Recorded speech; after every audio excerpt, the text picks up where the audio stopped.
का नाम रोहित है और दूसरे का राम प्रसाद। दोनों भाई सुनार थे और दोनों की अपनी अपनी सोने की दुकान थी।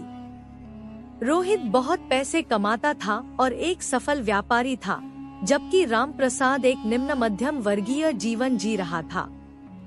रोहित मेहनती तो था, पर उसमें बहुत घमंड भी था। वहीं राम प्रसाद धर्म से चलने वाला इंसान था, जो किसी को छोटा बड़ा नहीं मानता था और वह बहुत भक्ति करता था। एक दिन रोहित अपने भाई से कहता है, ओ राम प्रसाद, कब तक ये छोटी दुकान चलाओगे? कभी तो आओ मेरी बराबरी पर। राम प्रसाद विनम्रता से कहता है, नहीं, आपकी बराबरी कोई नहीं कर सकता रोहित भाई। रोहित घमंड से कहता है, पता है, उसमें तुम भी शामिल हो। राम प्रसाद कुछ नहीं कहता और बस अच्छी बात है भाई कहकर वहाँ से चला जाता है। एकादशी का दिन था और राम प्रसाद श्याम बाबा के दर्शन करने जाता है। उसे पैसों की बहुत दिक्कत हो रही थी और उसका व्यापार भी घाटे में चल रहा था।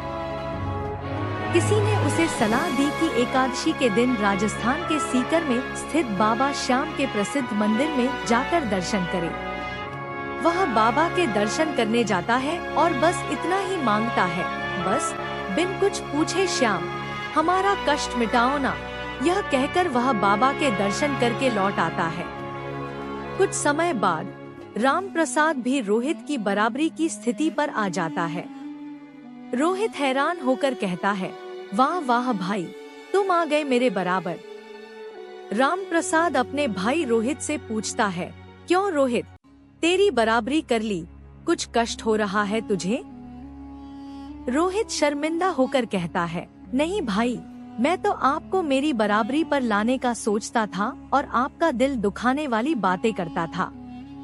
तुम तो सुनकर ही मेरी बराबरी पर आ गए।